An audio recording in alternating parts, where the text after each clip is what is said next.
ask her to come up, and then I have something to give her. Holly?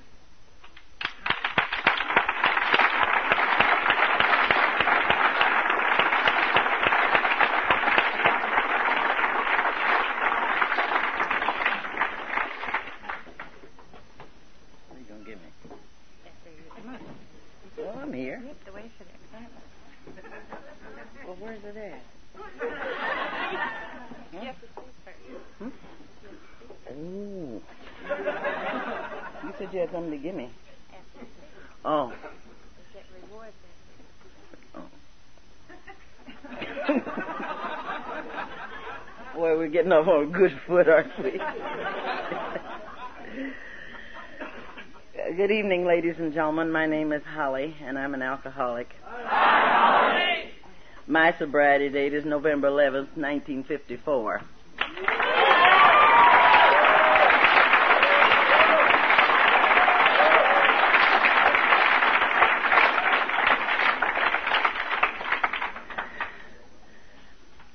By Clancy's description, I'm the same big black fat lady that was here 3 years ago.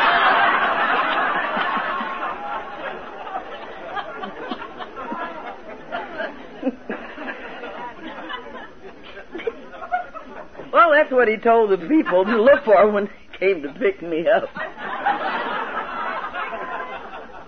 But you know, we love Clancy. At least I did. I'll tell you one thing about the guy, though. If he'd had anything to do with it, those controllers, those air controllers, never would have had a strike. This man has a thing about airlines, you know. I don't know what it is, but he has a... You know, it was kind of comical.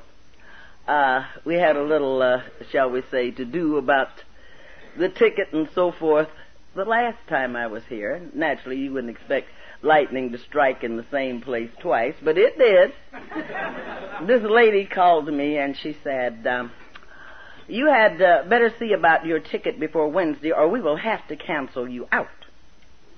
And I said, well, I started to laugh right away. And I said, well, maybe you had better speak with Mr. Clancy about that. And she said, well, I don't know anything about anyone by the name of Clancy. I said, lady, you will, though.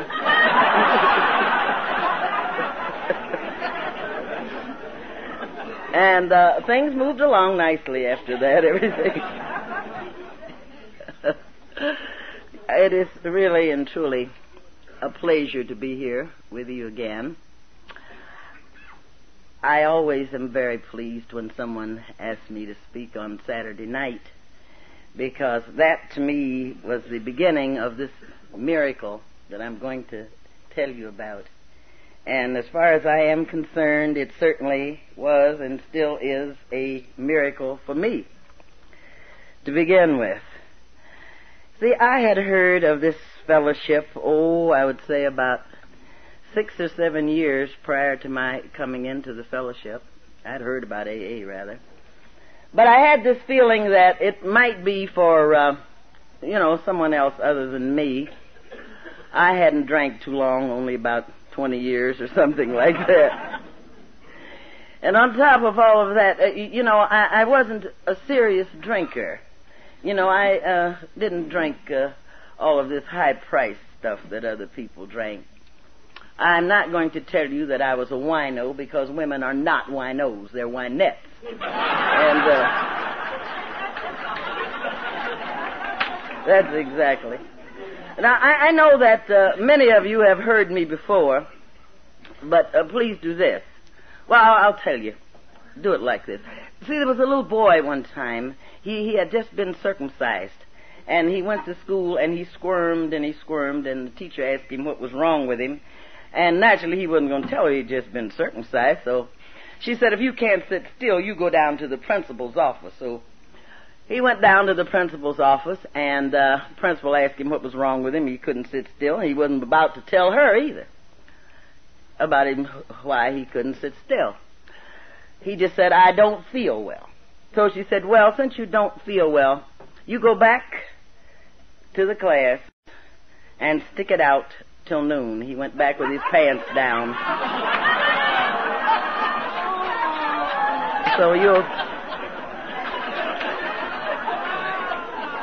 So, now I just mean that, I don't mean that literally, you know. Nevertheless.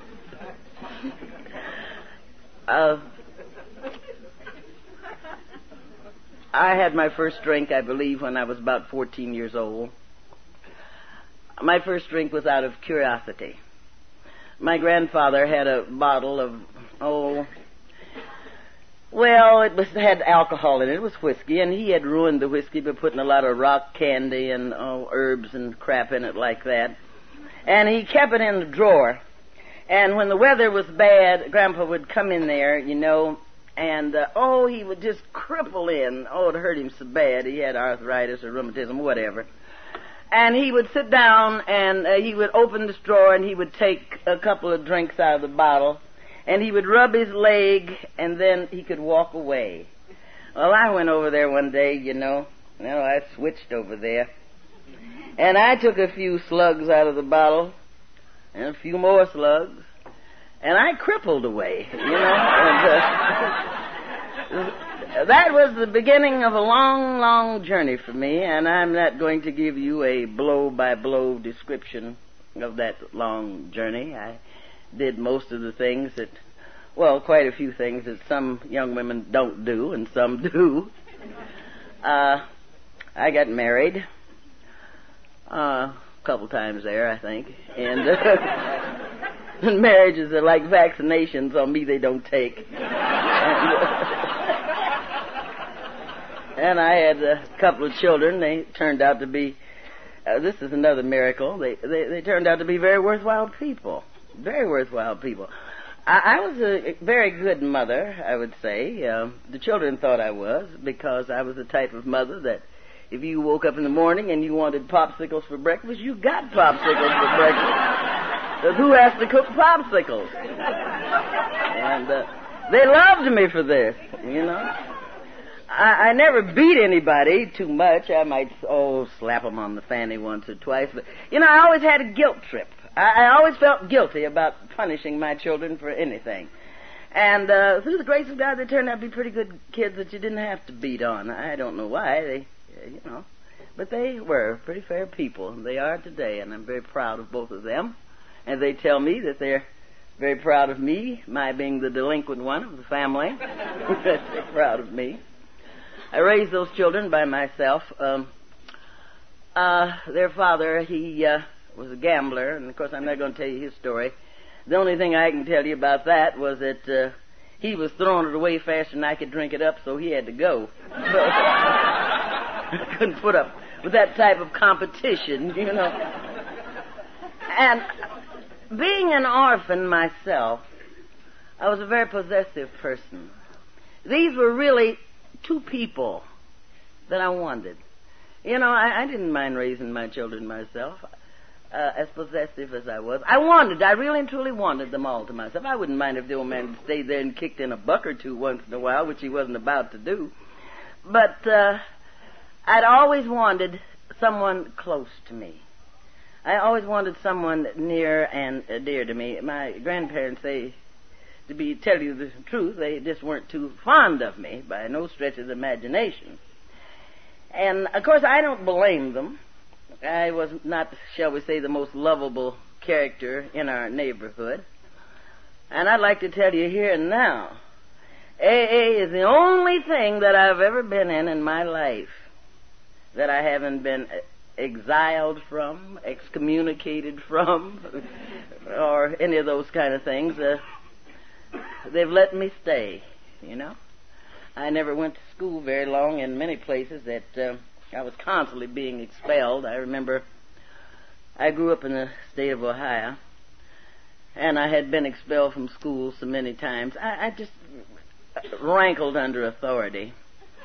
And I remember my grandmother went to school with me one day, and she told the superintendent of school, "As long as there's a school in the state of Ohio, Holly's going." He said, "In that case, we'll secede from the Union." So they just didn't like me. And I can't say that I was a very lovable child. felt sorry for myself because I was an orphan. And, I carried that on for years and years, and I suppose if I was still drinking, I would still be sitting around telling people I was drinking because I was an orphan. And, hell, when you get my age, you're supposed to be orphan. But I carried that on for quite a while, and, that always made people feel sorry for me and all that sort of stuff, and I just wallowed in that thing. I did have along the way a few people that would tell me about my drinking, they would say, you need some help with your drinking, and I'd say, the hell I do, I can drink it all by myself. Nothing like that. And I had one old gal friend, she was 2 days older than Rain, and that I used to go out with. You see, she needed me, and about as badly as I needed her, because when we would go out at night, no young gentleman, or no gentleman, period, would buy the young doll a drink without buying the old doll a drink. I know how that goes. I've played on both leagues. And she tried to help me, though. She would tell me, now, dear, tonight when we go out, if you'll just drink a little olive oil, you won't get drunk so quick. And she went on to explain to me what this olive oil and alcohol, how they were segregated themselves against one another or something or other. Well, the only difference that it made, instead of being a long, tall, puking drunk, I was just a long, tall, greasy puking drunk. Let's see. And then I would try to explain to her about my hangovers, and she would tell me, if you just do what I tell you to do, you won't have a hangover. Now, you just get you a bottle of beer, and you open that, and you set it down beside of your bed, and you let it get flat, and tomorrow morning you drink it the time you wake up.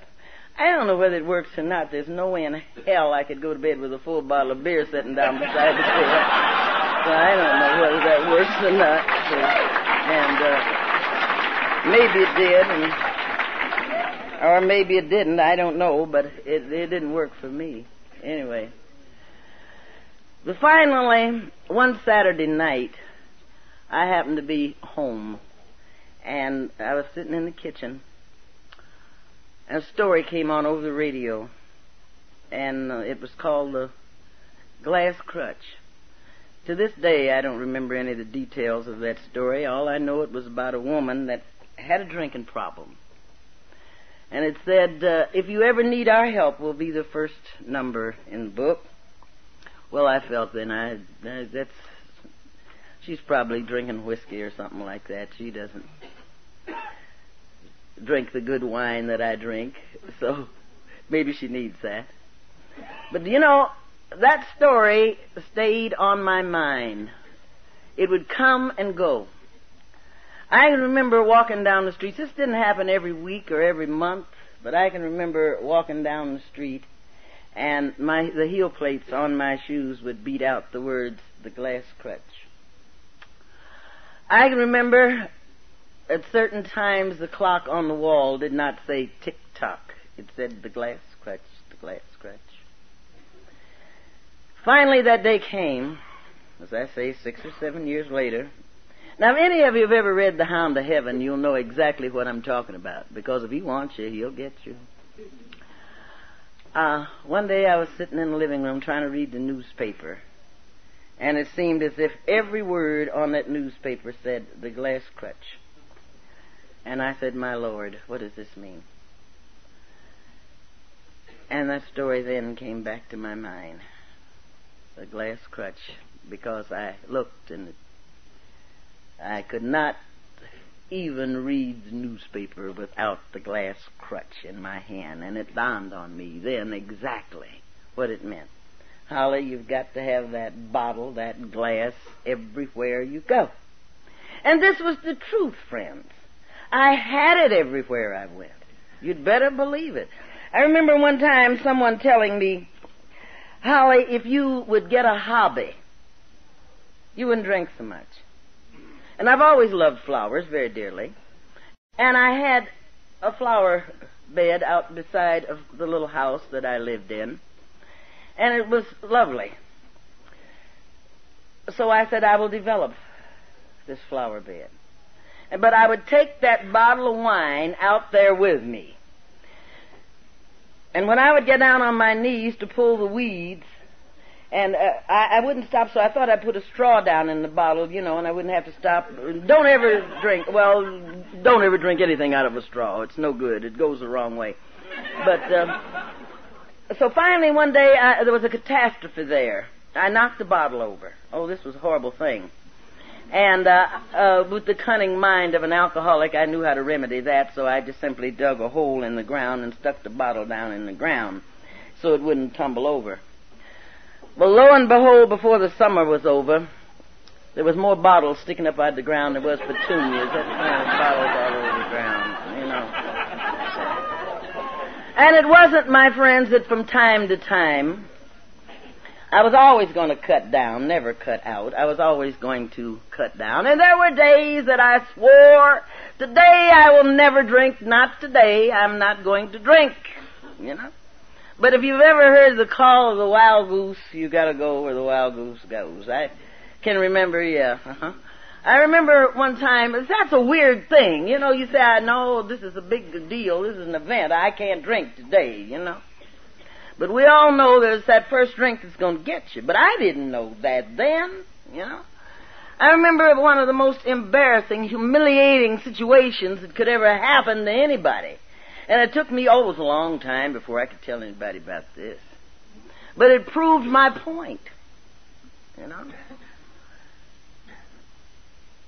The little neighborhood in which I lived, we had a very small Catholic church there.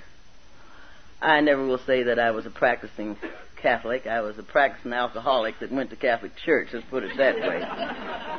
Well, anyhow, they had built this 3-room schoolhouse, and we had the 4 first black nuns. They weren't big and fat either, in the state of Michigan.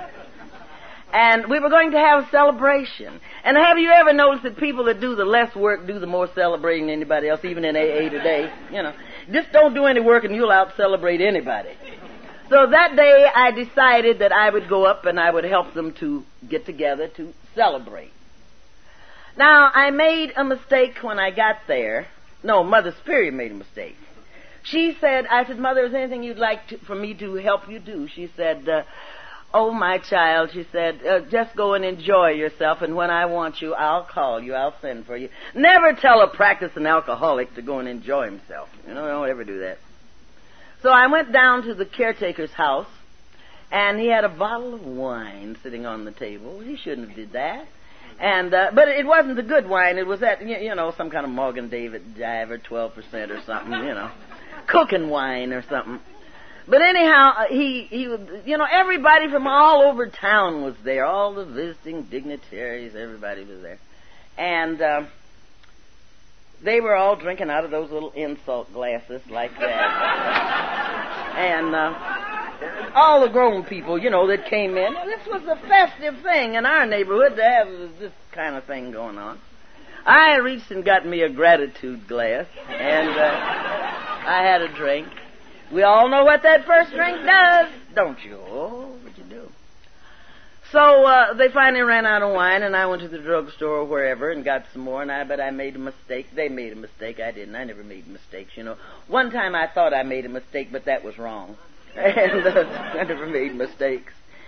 Well, anyway, what really and truly happened, I bought 2 bottles, one for them and my favorite Mad Dog or whatever. And by the time that Mother Superior was ready for me to work at the wishing well, I was in pretty rough condition, to say the least. And on the way over, I thought maybe if I would get a little something to eat, this would, kind of bring me back. So there I stood. The gentleman was making barbecue, and I thought maybe I'd better get a little barbecue, there, and he wasn't fixing it fast enough. So I grabbed this rib there, and I stuck it down into the barbecue sauce up to there. And there stood a very foolish parishioner that had the unmitigated nerve to say, Holly Martin, you can't do that. A woman shouldn't have said that to me. Well, now, they said I did this, and I presume that I did. They said I took the rib and I hit her across the head. It said I did. Well, anyhow, I do know this. You know those bibs the nuns used to wear? When I got through waving that rib around there, everybody had red dots all over them there. I was never so ashamed in all of my life. Well, I went home, and on my wall in the living room, I had a large picture of our divine Lord. And I looked at that picture, and I said, God, if I ever take a drink of alcohol again in my life, strike me dead. Friends, I meant that when I said it. I really meant it, you know.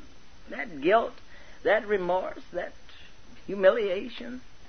So the next day, dear Father sent two of the nuns down after me. I tried to write them a note and tell them I was sorry, but they wouldn't accept my note. It was a lovely, sunshiny day, just about like the kind of day we had today, and here come the two nuns down the street. All the neighbors come out, what's Martin done now, you know? Everybody came out of the grocery store, the pool room, and everything else. And Sister said, Father wants to see you, Holly. I said, well, Sister, can't we go down the alley? She said, no, dear, you didn't get drunk in the alley, no. So they drugged me down the street up there to Father's house, and I got up there, and oh, my goodness. You know how we can cry when you want to cry. And I didn't want to cry that day, and I did want to cry, but I don't know. So Father said to me, he said, well, he was fresh out of pledges where I was concerned anyway. He said, Holly, let's have a gentleman's agreement. Will you promise me you will never take another drink until you see me take a woman into my house? I said, yes, Father. And he said, well, then go in peace. Well, I wasn't too peaceful. Because I began to think, now, I can't hang around here and watch this man and see what he's going to do. Maybe I ought to get a six-pack and think about it, you know. Which I did. And when I got home, I looked at that picture and I said, well, God, I didn't mean beer. Well, I never was too much of a beer drinker anyway. I'd drink it if I couldn't do any better, but, I would drink anything too thin to chew, as far as that's concerned. So beer, you know, that was kind of a primer for me. And the next thing you know, I was drinking whiskey, and I said, God, I didn't mean whiskey. Next thing you know, I was right back drinking wine again. And I said, God, just forget it. And that's the way this thing stood with me until this miracle happened. Just that I reached that plateau, whatever you want to call it. So finally, that final day came, as I told you, sitting in this chair. And it dawned on me what the glass crutch was. Now, I reluctantly went to the phone book, and they said, one of the things I remember, they said, if you ever need us, we'll be the first number in the book. And I was hoping against hope that it wouldn't be there, but it was there. And I called. And the lady asked me, I didn't want to tell her what my name was. Now, how in the world are you going to get some help without telling people what your name is, you know, one of those kind of things. Right away, have you ever made a call, and the minute you make a call, and you say, now, what in the world did I do that for? That was me. And anyway, she said, well, someone will call you, after she got out the vital information from me, you know, my name, and the telephone number. So this lady did call. It wasn't too long after she called, and she said, I hear you need some help. Well, I kind of said, yes, I guess so. She said, now if you've got anything to drink out there, get rid of it. I did. I drank it up. I got rid of it. Now, I had now reached the stage of zombieism. That is, if you drink, you don't get drunk, and if you don't drink, you don't get sober. You know, a zombie-like. But, you know, alcohol, cunning, baffling, and powerful, everything that book says it is, everything people have told me it is just that. A couple of friends of mine, just about 45 minutes before time for me to go to that first meeting, came by and they gave me a couple of drinks of something or other. And it was the same as pouring coal oil on the dying embers. I got drunk. Well, you know, I did it, livened it back up, you know, all those kind of things. But when that lady came to see me, she said one of the most important things that I have ever heard in my life. I told her, I said, you know, I've got to do something on the count of these children of mine. And this is the important thing that woman told me. She said, you have got to do something on the count of you. And you know, all of these years that has stayed with me. You must do something on the count of you. You know, people will say, oh, there's no muss in the program. There's no muss in the big book. Well, then you must read it. There's a lot of muss in there, you know. There's some muss in there. Quite a few. And, you hear so many screwy things nowadays that I don't go along with. This crap about, just fake it until you can make it. El Toro poo-poo.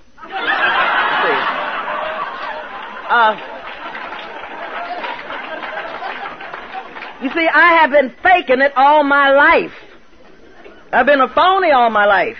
Now I had a chance to be for real. So when anybody tells you to fake it until you can make it, you tell them the little bull story, Exactly, because that's the way it is. So as time went on, one of the most amazing things, the beginning of my miracle, was, now here's when I felt a sense of belonging. I didn't have a begging or that kind of sponsor. People sponsored people a little differently in those days. Nobody called you up and asked you, do you feel like a meeting tonight? Oh, no. I'll be on over, Holly. Just be ready. Okay. And one of those kind of things, and so away we would go. But I'll tell you another thing that made me feel so important. One night, somebody in the group asked me, the chairman, asked me to read chapter 5. You know one thing? Don't build a fence around yourself or get in little cliques, and don't ask the new person to do anything. Oh, don't ask him, to do a lot of things, little things like that, We'd love that. Once in my life, somebody asked me to read out of that big book. And I fell madly in love with it. And they again said, 90 days and 90 meetings. There's something, I want to tell you right now. We oftentimes, say 90 days and 90 meetings. You know what scares a person away sometimes? Tell that person, yes, give me 90 days and 90 meetings, but tell them, look, you don't have to put in $1. Right away, that person, he or she's beginning to think, I don't have $90. You know how we feel. See, we neglect to tell people things like this. And they figure, I can't go 90 times because if I do, I got to put in $1 every time. Or I got to put in $25 every. They say 90 days, 90 meetings. They say, look, you don't have to put in nothing. You just put in yourself. Because you see, of course, when I first came in, people weren't putting $1 in the basket, you putting $25 in the basket. But, so I didn't have $25 90 days out of the time, And nobody expected, and they told me that. And we sometimes neglect to tell people, look, hon, it's free. It don't cost anything. You don't have to put anything when they pass the basket around. Sometimes you see a new person kind of hide down. He feels bad because he don't have $25 or anything. But tell him he don't have to have one. One of those kind of. So as time went on, you see, I had been working in the bar off and on for 20 years because I believed in on-the-job training, And one of the things my sponsor told me, he said, you have to come out from behind that bar, And now that frightened me, of course. Well, what will I do? What else can I possibly do? She said, there's other kinds of jobs you can get. Well, I know how the new person feels when he or she goes to get a new job. You want the job so bad you don't know what to do, but the first day that you go to work, you're scared to death. You're just petrified. But I went because I had the kind of sponsor that's going to see that you get places and go and do things. But as time went on, then I began to think, how must I put this fellowship, this program, into practice? And here is one of the things that I came up with among many other things. I'm going to tell you a story about the legend of the white butterfly. There was once a little boy that was born, or seemingly so, a hopeless cripple. He'd been in a wheelchair practically all of his life. His father had every kind of therapist and whatever you could get for him, but all to no avail. The child could not walk. So one day, when his father was down in old Mexico, he was a businessman, and he saw an old Indian chief making moccasins, and he said, I think I'll buy my son a pair of those moccasins. And the chief told him, he said, there's a beautiful story that goes, a legend, called the legend of the white butterfly, that goes along with anyone that wears those moccasins. And the man says, my son cannot walk. He will never be able to walk in the moccasins, but he can just put them on. He said, well, listen to the story. He said, whoever wears these moccasins, if they have any kind of infirmity, if while wearing the moccasins, they will capture a white butterfly and press the white butterfly to whatever injured part of their body that they have, they will recover. Well, the good father took the moccasins home, and just as an afterthought, he told the child the story of a white butterfly, that if he could capture this butterfly and press it to his legs, possibly, that he could get well. But you see, sometimes when we tell someone that possibly something can happen, perhaps it stays in there. So each and every morning, this child would go down into his father's flower garden in his wheelchair, and he would try to capture a white butterfly, all to no avail. Who can catch a butterfly in a wheelchair? So what happened? He asked his father for a pair of braces, and his father gave him the braces. And you realize how very heavy and cumbersome a pair of braces could be. But he would go down there every day and he would try.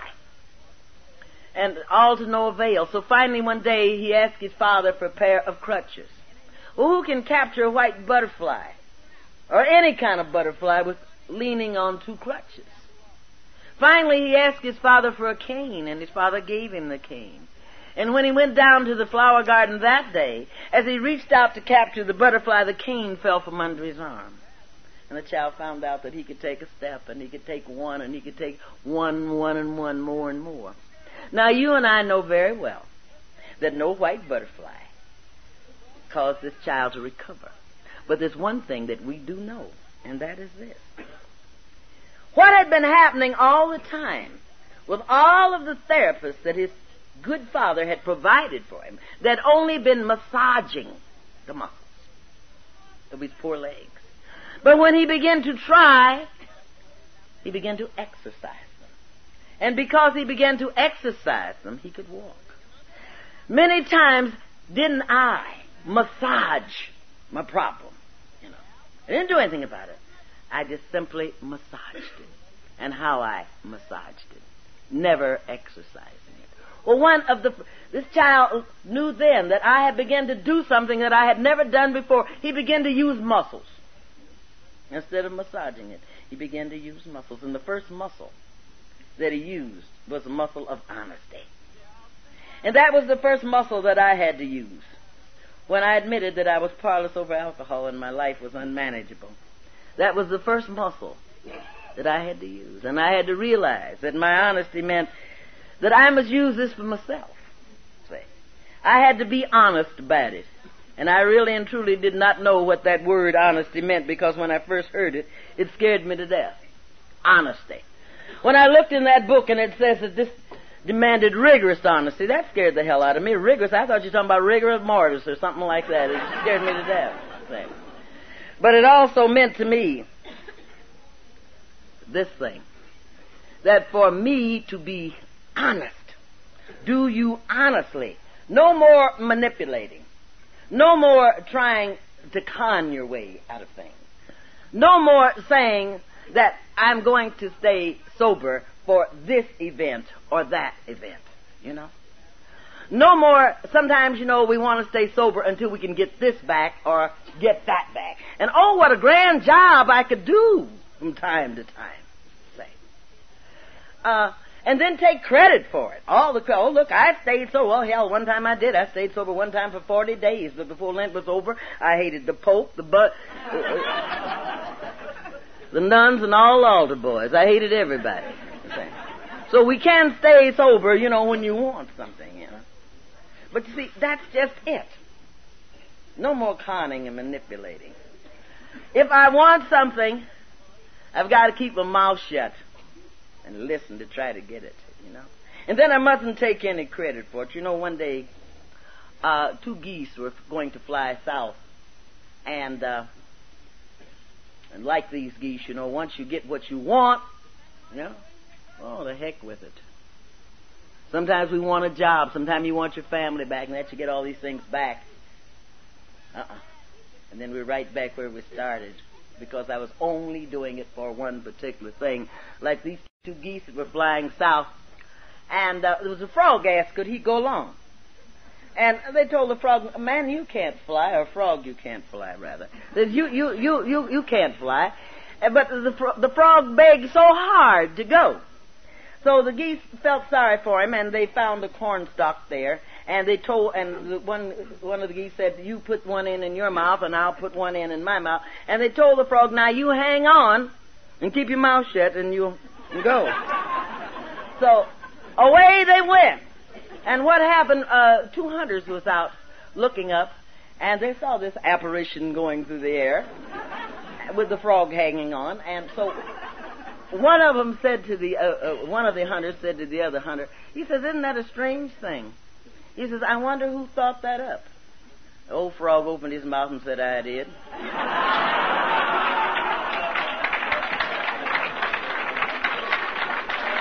You see, he got what he wanted, but he lost what he had. So there's many times that we get what we want, but we lose what we got, you know. So I realized that I had to be honest, that I wanted this above all things. I wanted this peace of mind. I wanted to feel good about Holly. I wanted to feel good with Holly. No more manipulating and conning and saying, well, I'll stay sober if such and such a thing happens, or I will stay sober for such and such a thing. It just didn't work. And like this child, I had to use the muscle of open-mindedness. I had to believe in something outside of myself, you know. It wasn't hard for me to believe in God. It was simply hard for me to trust God. Oh, I thought I always trusted God, but I found out that I wasn't trusting anybody. So I kept an open mind about this. God could and would, if he was sought. Came to believe that a power greater than ourselves could restore us to sanity, sane thinking. I know when this child went down into that garden, he had to keep an open mind. He didn't know whether this was going to work or not, but he was going to try. And he felt, if I can get my hands on this butterfly, there's a possibility I'll get well. So believing in God and believing God was two different things. You see, I was almost afraid to pray and ask God to help me to stay sober. You know? I really was. Because, you see, I'd always been one of those kind of people when I prayed. You know, I used to pray to the saints and tell them, don't tell God I said that, you know. So, you know, I must have been pretty insane. Being restored to sanity, many times one might become frightened in being restored to sanity, because being restored to sanity means taking up a certain responsibility. And, you know, nobody's going to ask a crazy person to do anything. You know how sometimes we play crazy to keep from doing anything? Yeah. So who's going to ask a nitwit to do anything? Yeah. But being restored to sanity means that I must take up my responsibilities. Right. And sometimes that's why I got drunk, because of my responsibilities. But I was so glad that I could be free, because that was what the next step was going to give me. You know, many times when one can accept a power greater than himself, that second step is a beautiful thing. When we can come to believe in a power greater than yourself that can restore you to the same thing. I'm going to tell you. You know, now there's a step, my friends. When one comes to believe in a power greater than himself that can restore him to sanity, you know, you can throw that antabuse away. You know that? Because you don't have to put that little pill up beside the grace of God. Because the book says God could and would if he was sought. You know? It's there. Read it, it's there. Now, I'm not telling you, if somebody told you to take it, I'm not here to tell you what to do or what not to do, but I'm just telling you what can be done. And that's what can be done, when one can believe in a power greater than himself. You know, see, here's another thing.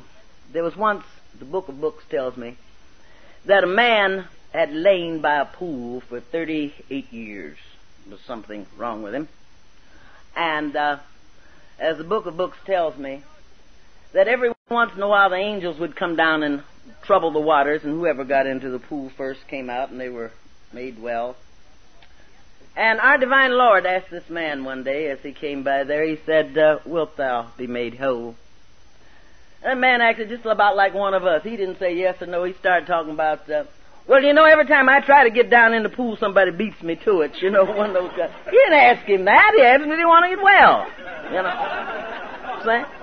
And sometimes we'll ask people, do you want to get well? They start telling you all a whole lot of other crap. You didn't say that. You want to get well.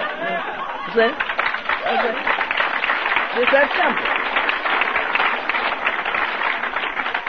But you see, the punchline of it was this. Our divine Lord told him, then take up your bed and walk. That included the springs and mattress, too, you know. See, a lot of us would like to get well, but we don't want the responsibility of taking up your springs and mattress, you know. All this goes along with it.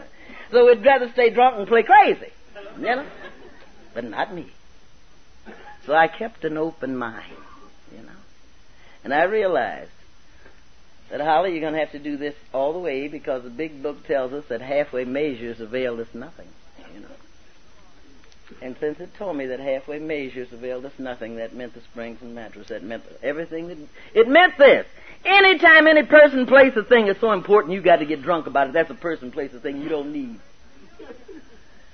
And then this child had to use the muscle of willingness, you know, to become really willing. This muscle of willingness is freedom.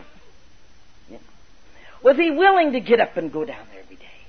Am I willing, as the big book tells me, to go to any lengths? I went to any lengths to get a drink. You know, any lengths. I remember one day I wanted to drink so bad, and my girlfriend came over. She was one of them Avon ladies, you know. And she came over, and I needed to drink so bad. And Lois said that, so she first went out and collected some money from some of the people that owed her, and she came back, and I drank that up, and that still didn't do any good. And so then she decided we'd sell the samples in the box, and she sold the samples. We drank that up, and before the day was over, you know, we hocked the case. And that's going to any lengths, you know. And I have gone to any lengths to get a drink. That's what that willingness means to me. Am I willing to go to any lengths to get it? Made a decision to turn our will and our lives over to the care of God. See, this to me is a step of freedom. Made a decision. You know, it says made a decision to turn our will and our lives over to the care of God. You know, it doesn't say make a decision to turn my life, my will and my life over to... Well, I have to see what Harry says about it, you know. Well, I would go to meeting tonight, but, you know, I don't know. I'll go, I went last night, and he didn't do no different than what he did the night before after I went, so there's no point in my going, you know.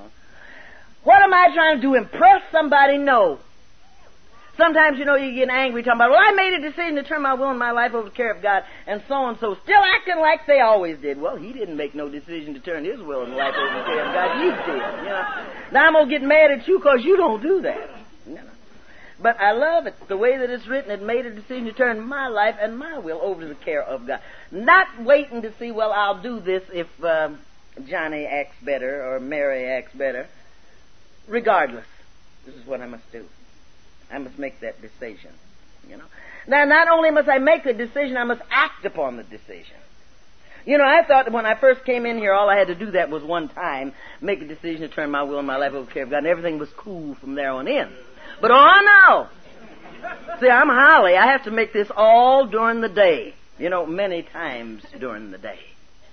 And to me, when I do this third step, when I put it into practice, I realize that I am as long as I'm in the confines of His will, I like to look at this third step as God's playpen, you know? Because, you know, when you put a child in a playpen, you don't put him in there because you hate him, to get rid of him or something, and you don't put axes and razor blades and scissors and knives in there.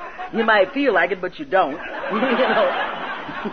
You put everything in there that is soft and comfortable for him. And as long as I stay within the confines of God's will, things turn out much better. You know, much better.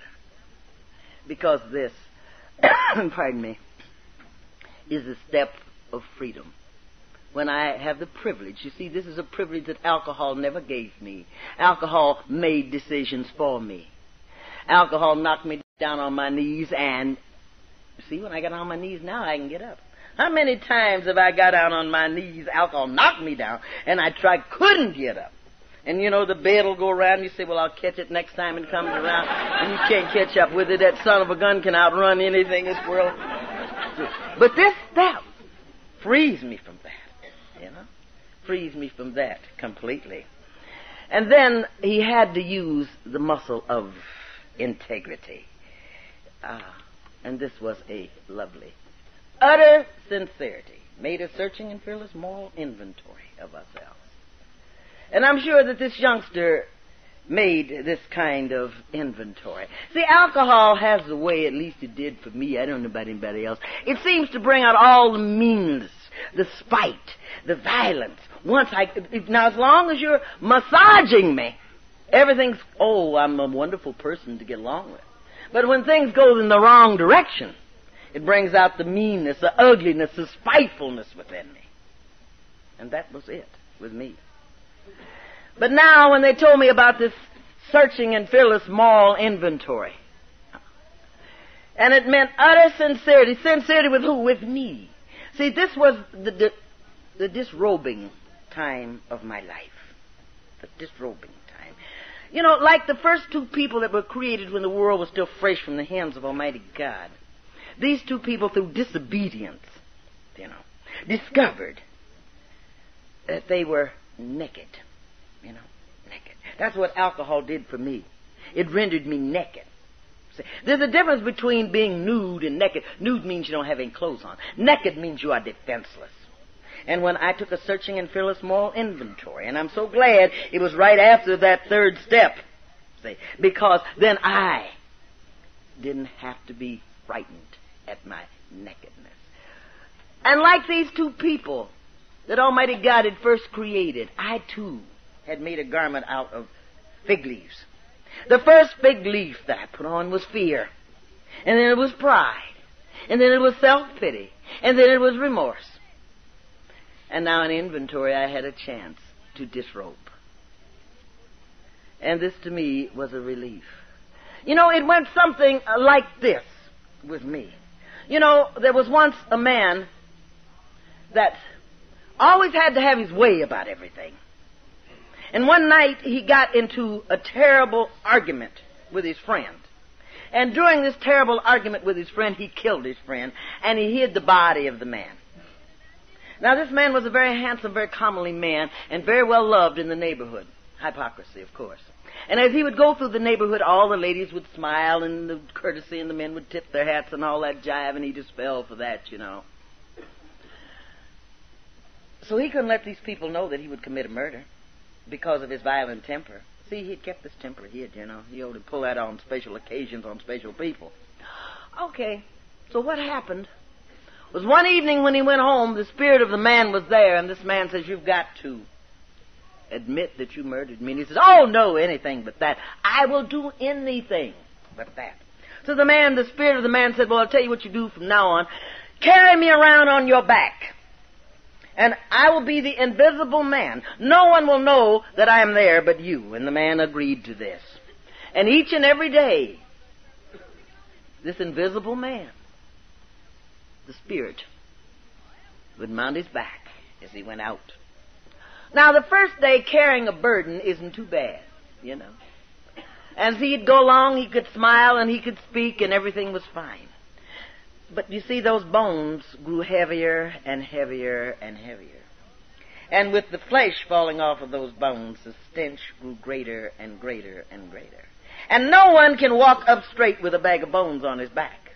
Nor can you smile with the stench of flesh in your nostrils. And someone knew that there was something wrong. And finally that day came when he had to admit it. And then he could walk up straight again. And that's what inventory did for me. That's what let me walk up straight again.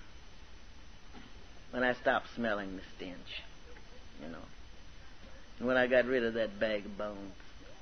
And it took courage, because I had some of this stuff I had to admit to God, ourselves, and to another human being.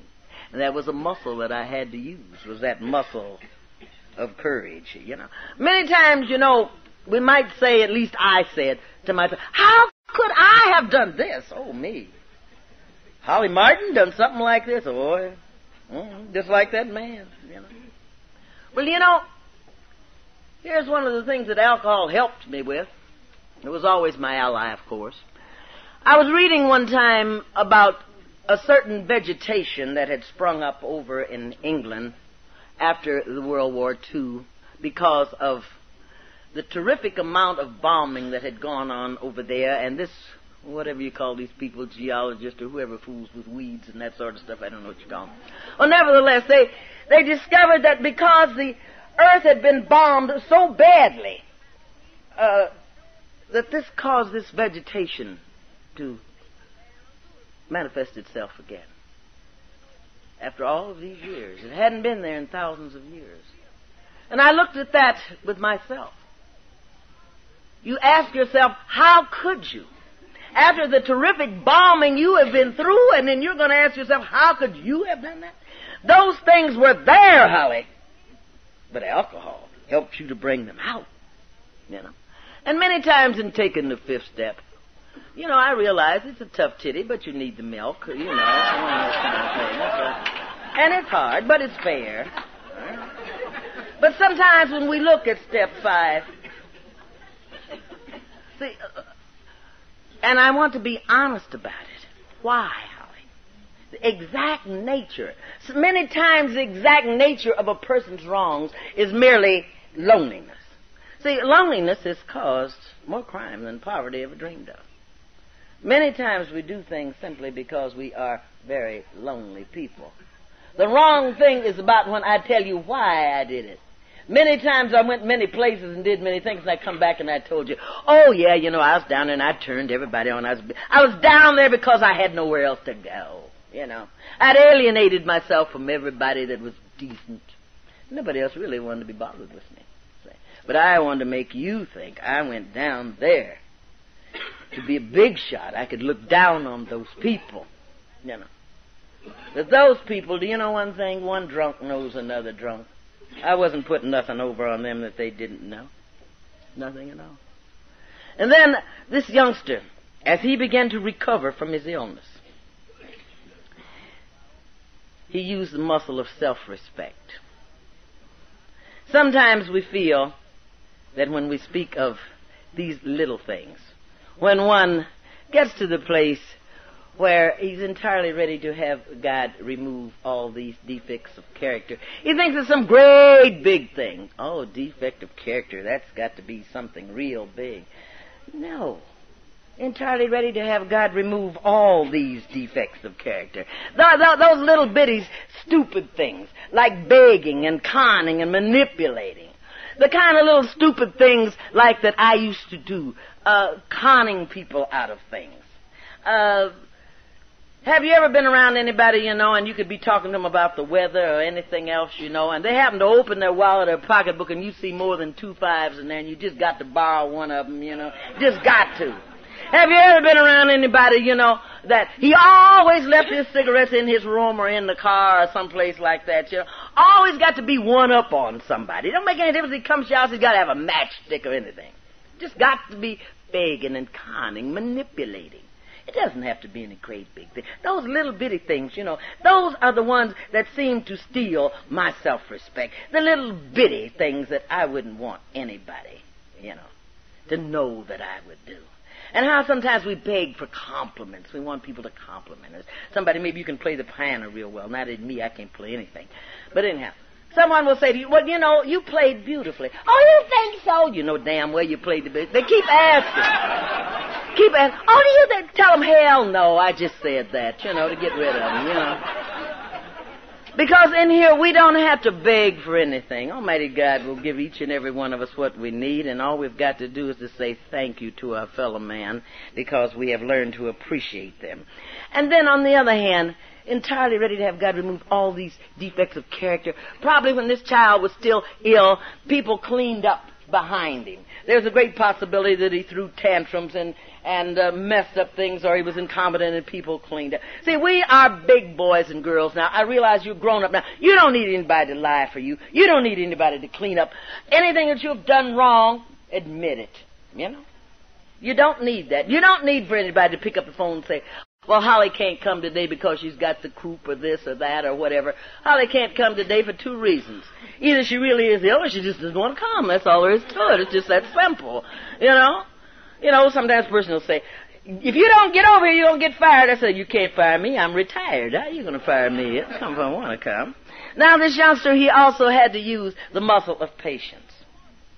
Humbly ask him to remove our shortcomings. That's one of the reasons why, you know, when we first come into fellowship, and someone says, well, I'm going to take the group as my higher power. That's fine. That's all right for the first week or two or month or two to take the group as your higher power. But you're not going to make a decision to turn your will and your life over to the care of the group. Not to members of my group, you wouldn't. Okay. Entirely ready to have God remove these defects of character? I wish somebody in the group would monkey with my character defects. They better take care of their own, you know. Humbly ask him to remove our shortcomings. I bet you haven't got a member in your group that you're going to let remove any of your shortcomings. You're going to remove him first, aren't you? So, you see, by the time we get down this far in the program, God could and would if he foresaw it. That's what makes it important. But this youngster, I'm sure he had to use the muscle of patience. And I had to use the muscle of patience. He had to keep going down there day in and day out. Whether, regardless of what the weather was, patience. Sometimes he might have thought, why am I not getting well? I remember many times I thought, look, am I not ever going to get over this urge, this craving for a drink? And then my dear old sponsor would say, yes, you might have an urge, you might have a craving, but you don't have a compulsion.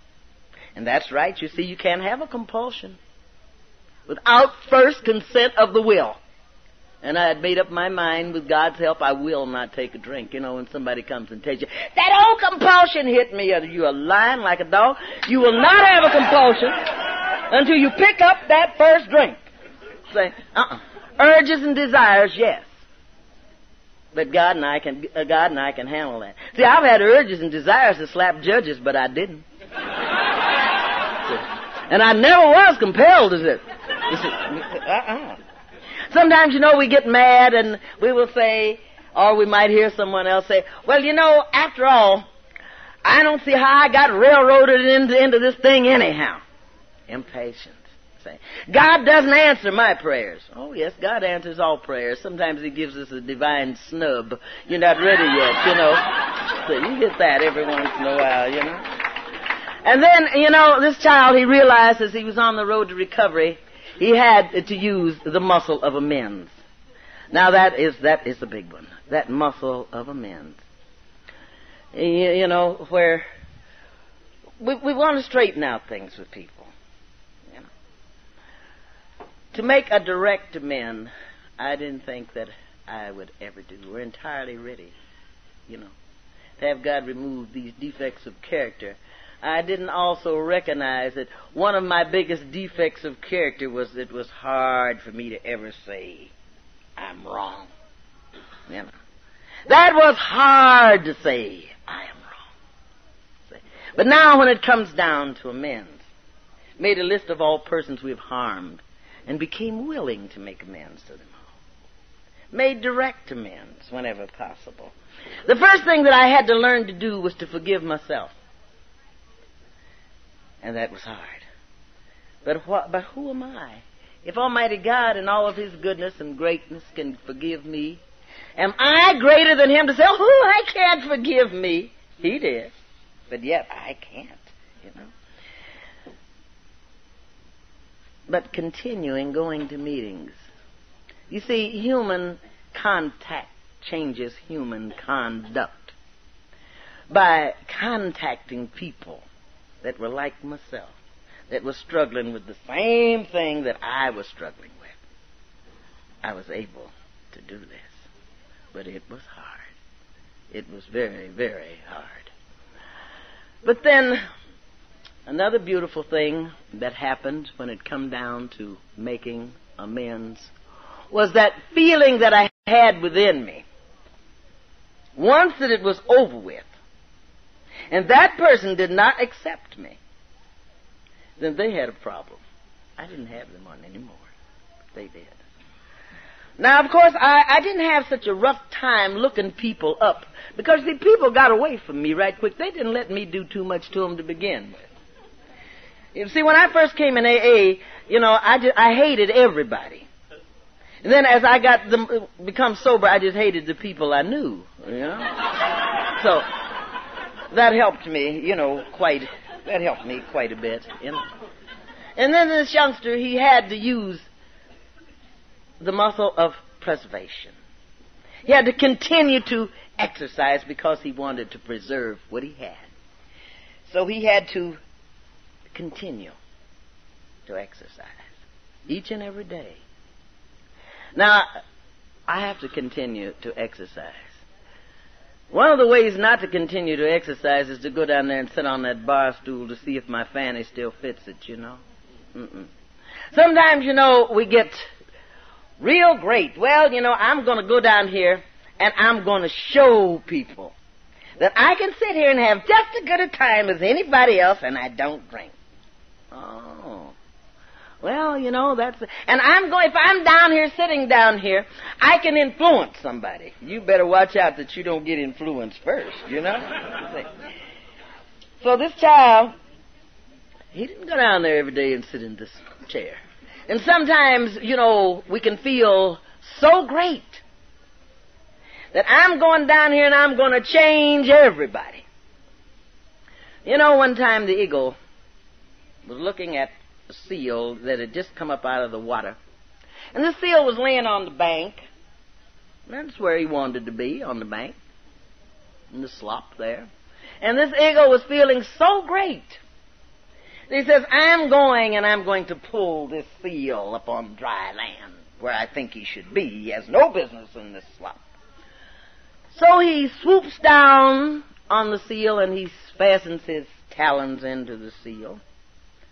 And the seal did not want to be pulled up by this eagle. And there would begin a frustration.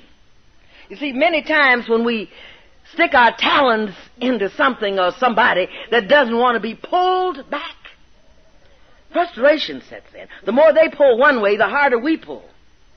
And this eagle, instead of releasing his talons, he became so frustrated that he stuck them in deeper and deeper.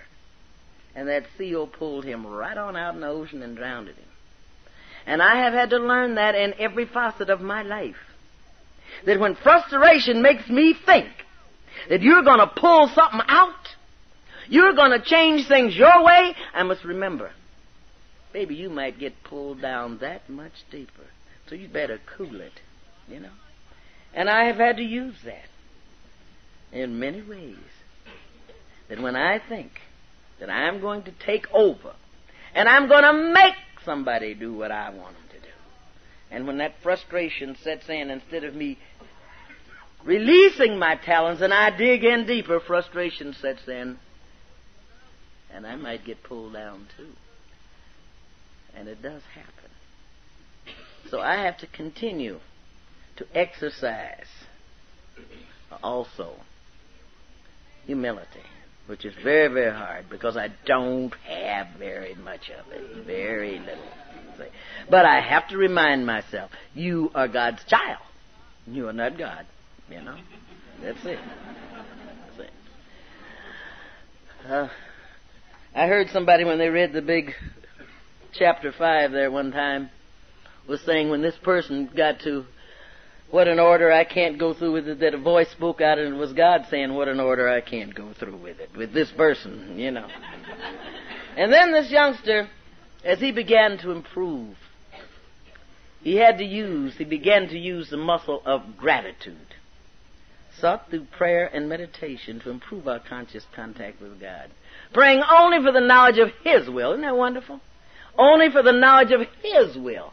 It didn't say Harry, Mary, Jane, or John. Only for the knowledge of His will and the power to carry that out. And I like that. I'll tell you why I like that. For more than one reason. It alleviates me from making all them dumb promises I used to make. Praying only for the knowledge. I tell you what you ought to do. I'm praying only for the knowledge of His will, not your will. And the power to carry that out. See, man's adversity is God's opportunity. Possibly, had this illness, disease, whichever you choose to call it, had not happened to me, I would have not have known the freedom that I know this day. And I know and I enjoy and I love every bit of it, to walk as a free woman, to be God's woman. See, I love this. So here's where gratitude comes in for me. Yes, I must go to any lengths to help my fellow man. This is true. But there's one of the things that I keep in mind always. One of the disciples asked the good master one time, how far shall I go with my fellow man? And he said, to the edge of the pit. He didn't say anything about falling off down in there with him. So this is gratitude, to be able to reach out my hand to someone.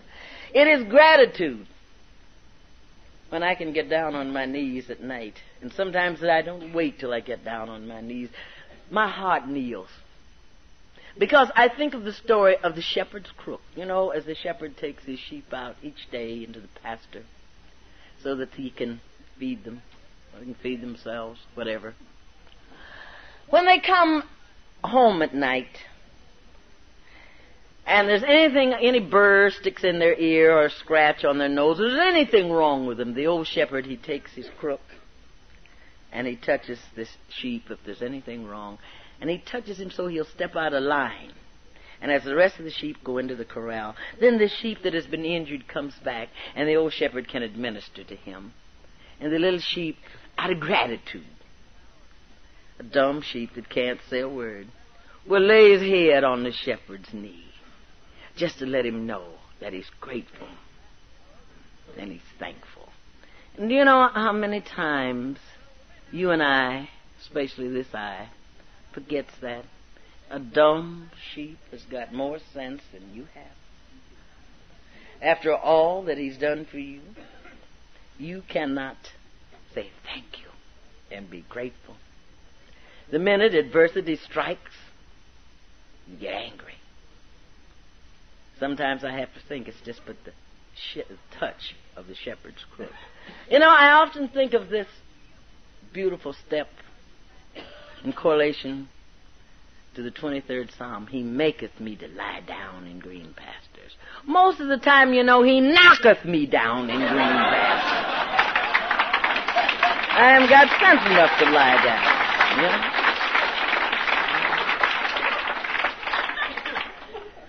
And then this youngster, he began to use the greatest muscle of all, the muscle of usefulness.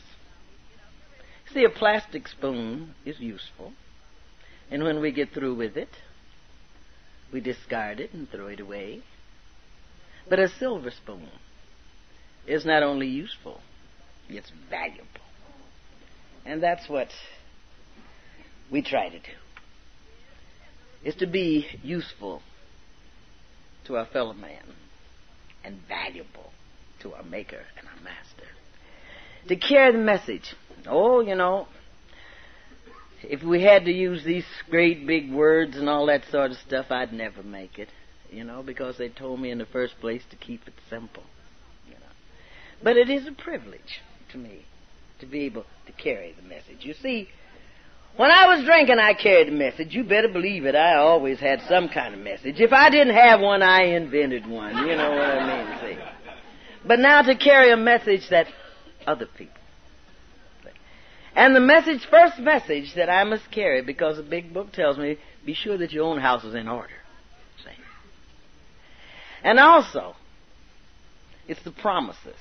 And every one of those promises that I have found in the big book, are in the book of books, because did he not say, and I will restore unto you the years that the locusts have eaten. And isn't it wonderful that I can think that he will restore, that he has restored unto me the years that the locusts have eaten. And all that it took, my friends, was to admit, accept, and surrender. and believing that God could and would if he was sought. Another promise that he promised you and I. If we will get up out of that wheelchair of emotional and mental and spiritual disorder, knowing that God could and would if he was sought, the book of books tells me, and we will mount up as if on wings of an angel and wings of an eagle, and we will run and not be weary, and we will walk and not faint. God bless you. Thank you. Now what was you going to do? What you going to do? I don't know.